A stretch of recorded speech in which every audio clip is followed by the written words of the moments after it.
Baik. Assalamualaikum warahmatullahi wabarakatuh. Selamat bertemu kembali dengan saya. Pada kesempatan ini kita akan membahas terkait dengan bagaimana menulis fiksi. Saudara mahasiswa, di pertemuan-pertemuan sebelumnya kita sudah membahas ya terkait dengan banyak hal tentang dunia kepenulisan. Eh, Mengapa menulis ini diajarkan di mata kuliah ini? Karena Anda sudah juga sangat paham bahwa salah satu keterampilan dari empat keterampilan dasar dalam mata kuliah ini adalah keterampilan menulis. Jadi, kalau kita ingatkan lagi, empat keterampilan itu adalah yang pertama keterampilan menulis, kemudian keterampilan membaca, keterampilan menyimak, dan keterampilan berbicara. Empat keterampilan ini dasar ya, keterampilan yang harus Anda kuasai untuk lulus mata kuliah ini. Nah, ketika kita bahas, ya, menulis itu juga ada banyak hal yang dibahas dalam keterampilan menulis. Menulis dapat kita bagi menjadi menulis ilmiah dan menulis populer. Menulis ilmiah, sebelum ini Anda sudah dikasih tugas membuat karya ilmiah, dan ini menjadi tugas Anda untuk ujian akhir nanti. Sementara itu pada bagian lain juga ada yang disebut dengan menulis populer atau menulis kreatif. Menulis kreatif, menulis populer, ini juga nanti bisa dibagi menjadi beberapa hal ya. Nah, sebelum UTS kita juga sudah belajar menulis opini, ya, menulis berita, menulis feature dan lain segala macamnya. Nah, hal itu bagian dari menulis kreatif atau menulis populer yang masuk dalam kategori non-fiksi. Nah, sekarang pada kesempatan ini kita akan belajar menulis fiksi, yaitu menulis karya yang berasal dari imajinasi si pengarang atau karya-karya yang bersikap rekaan. Saudara mahasiswa, kalau kita lanjutkan ya, ini nggak perlu. Nah, ini ada untuk pengantar kata bahwa penulis hebat tidak akan terikat dengan teori-teori.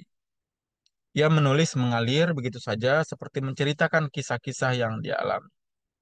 Nah, teori atau teknik menulis bermanfaat untuk membantu pemula belajar menulis. Jadi, ada dua hal yang perlu kita sangat pahami bahwa memang kata orang ya, menulis itu tidak butuh teori. Menulis fiksi khususnya tidak butuh teori-teori. Ya, menulis saja, mengalir saja. Nah, ini banyak penulis-penulis besar yang mengatakan seperti itu. Ya, nah, jadi contohnya Helvitiana Rosa ya mengatakan bahwa menulis ya adalah bagian dari rutinitas sehari-hari. Beliau menulis setiap hari, kemudian bahkan ya menulisnya hanya untuk sekadar latihan saja, tidak dipublikasikan begitu. Yang lain juga begitu.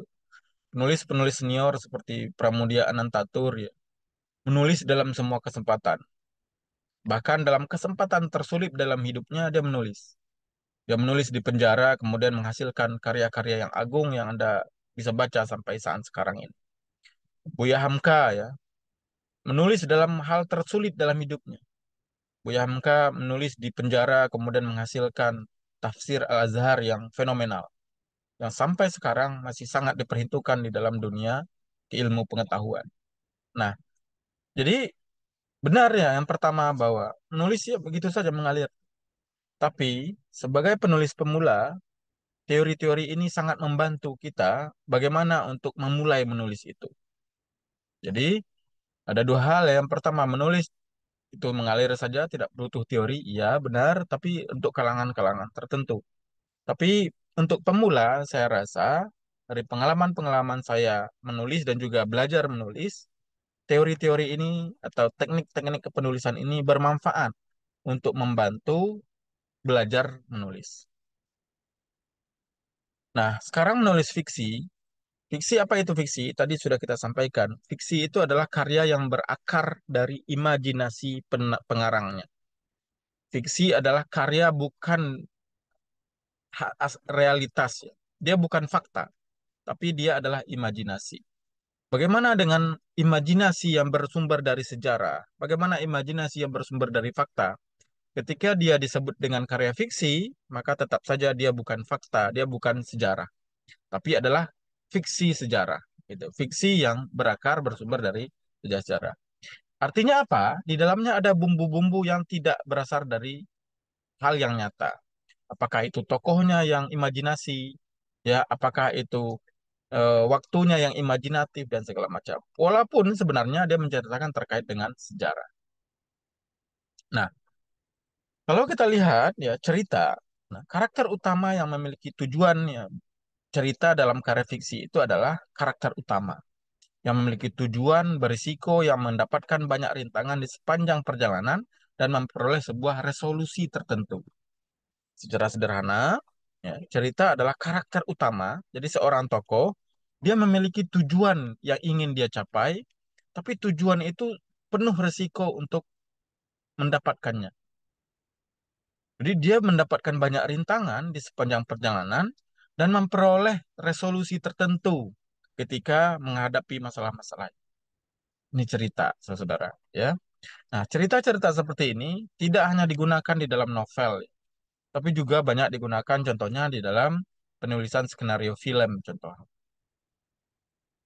Jadi kita ulangi, cerita adalah apa cerita itu? Karakter utama yang memiliki tujuan tertentu yang ingin dia wujudkan, yang ingin dia capai, tapi untuk mewujudkan keinginan itu, dia memiliki resiko yang mendapatkan banyak rintangan di sepanjang perjalanan dan memperoleh sebuah resolusi tertentu untuk menyelesaikan masalah itu. Kemudian, itu ada pengertiannya. Apa itu elemen cerita? Atau unsur-unsur apa yang harus ada di dalam sebuah cerita? Yang pertama, cerita itu harus memiliki karakter utama. Ya, karakter utama. Tokoh. Nah, karakter utama itu siapa? Orang yang sedang berjuang di dalam tokoh kita itu. Untuk mewujudkan sesuatu yang dia inginkan. Dan kemudian dia mendapatkan halangan-halangan dari tokoh-tokoh antagonis dan segala macam. Itu karakter utama. Yang kedua, tujuan. Tujuan itu apa yang ingin dia capai? Ya, tujuan itu adalah apa yang ingin dicapai. Risiko. Risiko itu adalah tantangan-tantangan yang dia hadapi, tokoh utama hadapi ketika mewujudkan tujuan. Nah, rintangan ya, risiko, rintangan, halangan-halangan. Kemudian juga ada elemennya berdasarkan pengertian itu adalah resolusi. Ya, ya, jalan keluar dari masalah yang dihadapi. Nah, coba saudara yang sedang merancang cerita fiksi, perhatikan apakah cerita Anda itu sudah memiliki elemen-elemen ini. Apakah karakter utamanya sudah kuat? Apakah karakter utamanya sudah memiliki tujuan tertentu yang ingin dia capai? Apakah sudah ada risiko yang harus dihadapi oleh karakter utama ini? Kemudian apa saja rintangan-rintangan yang dihadapi? Dan apa penyelesaiannya? Nah, ini sebuah elemen cerita. Kita bahas satu persatu. Karakter utama. Karakter utama yaitu pemeran utama cerita yang menggerakkan cerita dari awal sampai akhir. Ya, dia menggerakkan cerita dari awal dari akhir. Bahkan ada sebagian ahli yang mengatakan persentasenya itu sampai lebih dari 70%. Jadi 70% cerita itu bercerita tentang dia sebenarnya. Adapun cerita-cerita lain adalah untuk mendukung cerita yang utama ini. Nah, kemudian karakter utama harus memiliki motivasi yang kuat agar konflik terbangun juga menjadi kuat. Di motivasinya kuat. Makanya dalam karakter-karakter novel fiksi itu ada balas dendam, ya. Kemudian eh, orang yang ingin mendapatkan cinta sejati itu karakter motivasi kuat. Nah, jika karakter utama baik-baik saja, maka pembaca tidak merasa baik-baik saja. Jadi, kalau karakter utama tidak ada motivasi, hidupnya biasa-biasa saja gitu ya, maka pembaca justru yang merasa tidak baik-baik saja. Jadi, untuk membuat pembaca tidak baik-baik saja, maka buatlah masalah untuk karakter utama itu. Masalahnya yang dramatis dan segala macam. Tujuan, ya. Tujuan karakter utama, tujuan adalah, ya, jadi apa yang ingin dicapai oleh karakter utama. Karakter utama memiliki tujuan yang baik, ya. Tujuannya jelas, ya, spesifik. mudah dicapai. Nah, apapun tujuan tokoh utama, pastikan ia berjuang mati-matian untuk meraih tujuan itu. Jadi tujuan ini jadi penting dalam sebuah cerita, ya, tujuannya. Kalau Anda lihat ya, apa tujuan eh, Samsul Bahri contohnya dalam novel Siti Nurbaya. Nah, dia balas dendam dan segala macam. Makanya dia berkhianat, bahkan dia menjadi ya, pasukan apa Belanda dan seterusnya. Yang lain juga ya, cerita-cerita yang kuat memiliki tujuan utama. Andre Hirata dalam novel Ayah contohnya, itu menceritakan ya, apa tujuan tokoh utama. Tujuan tokoh utamanya adalah mendapatkan cinta dari anaknya yang walaupun itu bukan anaknya, dapatkan cinta sejati dan seterusnya. Nah, ia berjuang sampai dia gila untuk mendapatkan cinta itu. Jadi, tujuan utama menjadi sesuatu yang penting dalam cerita. Risiko. Nah, risiko itu adalah ya sesuatu yang memang harus dihadapi oleh tokoh utama. Ketika dia memilih ya langkah untuk memilih tujuannya itu, maka ada risiko-risiko yang dihadapi. Nah, saudara, risiko tujuan harus memiliki risiko yang besar. Jika risikonya semakin berpengaruh pada hidup tokoh utama, maka cerita akan semakin kuat. Rintangan. Jangan sampai karakter utama meraih tujuan dengan mudah. Jadi harus ada rintangan. Makanya ada rintangan satu, ada rintangan dua, ada rintangan tiga. Nah, seperti itu. Nah, jika tujuan bisa dicapai dengan mudah, konflik akan menjadi lemah. Jadi rintangan ini dibikin kuat ya dan logis tentunya. Nah, jika konflik lemah, cerita akan menjadi lemah juga. Kita lanjutkan. Resolusi. Resolusi ada dua ya, yaitu happy ending atau sad ending. Jadi, happy ending adalah ketika karakter utama berhasil meraih tujuannya. Nah, sad ending ketika karakter utama gagal mencapai tujuan yang dia inginkan. Dalam cerita, kedua hal ini sah-sah saja. Tidak harus cerita itu dibuat dengan happy ending, atau juga tidak wajib untuk membuat sad ending. Tapi tergantung pilihan Anda sebagai seorang penulis. Nah, untuk membuat resolusi yang hebat, buatlah kombinasi kedua hal tersebut ya. Jadi gabungan kedua happy ending dan sad ending. Ya seolah-olah pembaca sudah disuguhkan dia sad ending. Ternyata ada kejutan di akhir cerita. Nah, itu happy ending yang gabungan dari kedua eh, resolusi tersebut. Saudara, inilah elemen-elemen cerita yang perlu ada di dalam sebuah karya fiksi ya. Baik itu karya fiksi panjang seperti novel maupun karya fiksi singkat seperti cerpen. Nah, ini khusus untuk teman-teman yang sedang menulis cerpen ya untuk pemula, apa langkah-langkahnya? Jadi langkah-langkah dalam membuat novel, yang pertama, Anda tentukan tema dulu. Anda akan berkisah tentang apa. Kemudian Anda fokus garap tema itu. Jangan melenceng pada tema-tema lain. Nah, inilah gunanya teori atau teknik menulis fiksi ini. Ketika kita menulis mengalir saja, kadang pikiran kita itu dipengaruhi oleh banyak hal. Bisa berubah-ubah. Jadi tema awal yang sudah ditentukan itu bisa bergeser menjadi hal yang lain. Ini tentu saja akan menjadi halangan dan akan menjadi penyebab kenapa cerita tidak selesai. Kemudian membuat sinopsis. Jadi biasakan membuat sinopsis dari awal cerita. Yaitu satu paragrafnya sebuah cerita itu dimulai dari sinopsis.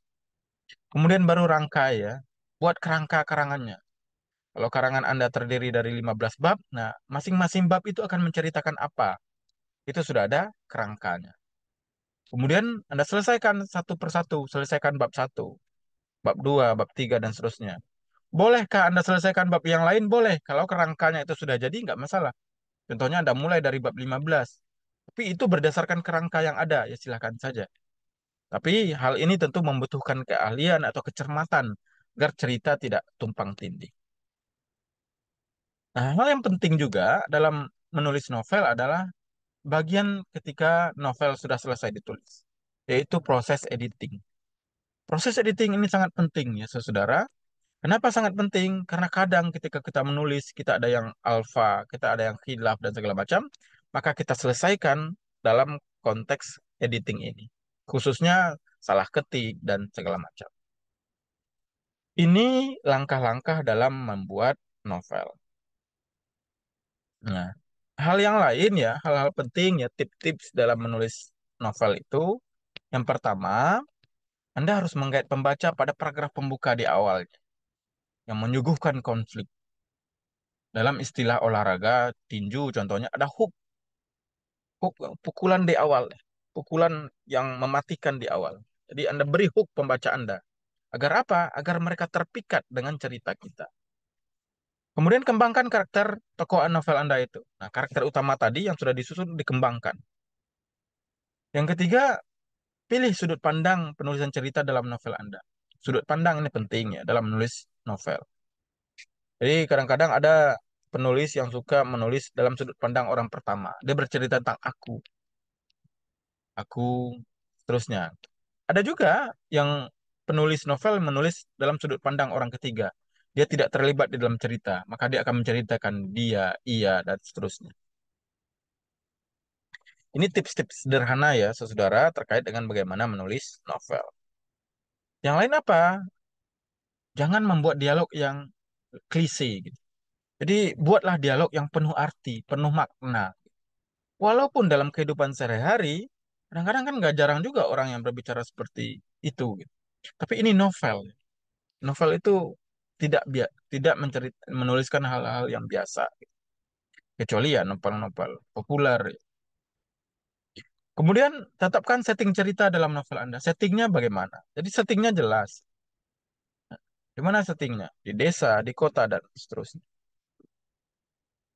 Kemudian ada atur plot dalam novel Anda itu. Jadi plotnya harus jelas. Plot dalam novel Anda itu. Yang ketujuh ya, Anda arahkan klimaks pada novel Anda itu. Jadi dari awal cerita itu seperti tangga naik itu. Di klimaks itu nanti adalah puncak tertinggi dari masalah yang ada di dalam novel Anda. Nah, kemudian diselesaikan. Tadi ada resolusi ya, menulis ending yang baik.